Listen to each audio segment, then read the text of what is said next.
Hi, today we're going to be going over my February monthly budget recap. But first, let me know how your spending went for February. Did you spend more or less than you anticipated? As you'll soon see, I definitely spent more than I planned to, but that is kind of the norm for me anyway. So let's get into the budget. So in terms of deposits to my checking account, I got a total of $4,161.21 deposited from my paycheck. And as I've said before, that is money that I have received after my taxes are taken out, retirement contributions, investments, and savings. Then I got refunds of $677.14, and that was from some clothes that I returned as well as some lighting.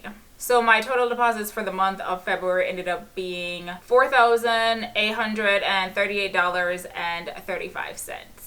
Next, we'll move on to my necessities category, and that just consists of things that are necessary for my cost of living. So to start, groceries ended up being $353.68, and that was more than I budgeted. I normally budget around $250 a month for groceries, but I ended up stocking up on Nespresso pods, and those are a little bit more expensive, but I should be good for a few more months.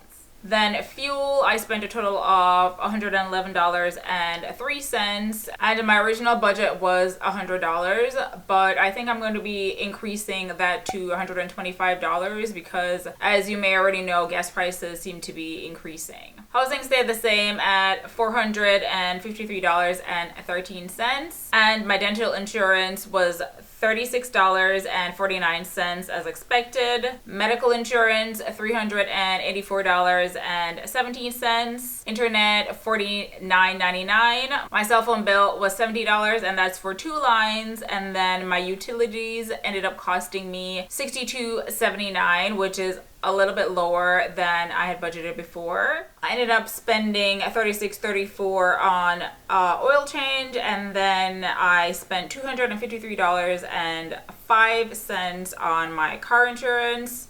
I thought I had paid it a while back, but I guess I did not. Normally I pay it biannually, so twice a year. It works out to be around $81 every month. So in total for my cost of living, I spent $1,801.67.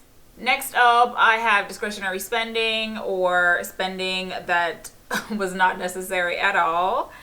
And to start, I have my subscriptions at $13.99. Gym membership is $75 as expected. And then medical, I ended up having to pay way more money than I expected. I got a bill for $1,235.52, as you can see there, for a total of $1,269.72 spent on medical bills. So that was a little bit of a bummer, but it is what it is. And then next up, I bought some homeware fixtures, and that totaled $1,332.80. And as I said before, I was planning to renovate my home, so I purchased some shower fixtures and a faucet for my bathroom, and I'm gonna be having 2 bathrooms. I mean, I already have 2 bathrooms, but one of them does not have a shower, so I bought 2 shower faucets and 2 sink faucets and a few other houseware things that totaled several $1,000s. Next up is home decor, which costs $291.12 in total. One of those things was a mirror for my bathroom that I plan on renovating, as I mentioned before. And then the $60.52 were just things for around the house. And if you haven't already, definitely check out my home decor haul, where I talk about some of the things that I purchased before as well. Then lighting, I spent $193.34 cents for a light for my patio, and that was from Anthropology. And then homeware, 41 or 49, I believe that was a robe that I got from H&M Home, which is one of my favorite places to shop. And then furnishing, 94.34, and that was for a bathroom vanity from IKEA. And even though my renovation isn't going to be starting soon, I had a coupon from IKEA, so I decided to go ahead and just get that now. And then next up is candles. I spent a total of $37.08, and I'm pretty much candle obsessed. I literally burn a candle almost every day, so I have a special category for it in my budgeting software, which is Mint. Next up was home supplies, which was $4.24, and that was for some drain unclogger. And the only reason it isn't in my grocery category is because I purchased it at the dollar store versus at the grocery store. And then clothing, I spent $261.08, and I'm actually thinking of winding down my clothing purchases. I know I mentioned that I was trying to curate my wardrobe, but I think I'm almost there. I just need a few more spring and summer pieces, and then once that's done, then I think I'm going on a no buy or a low buy for clothing. I have a video where I did initiate my no buy / low buy, and that was in 2019. And I also have a blog post about that. If you're interested, I'll put it in the description box. And then next up is personal care, which was $74.79. And let's see, I bought a bunch of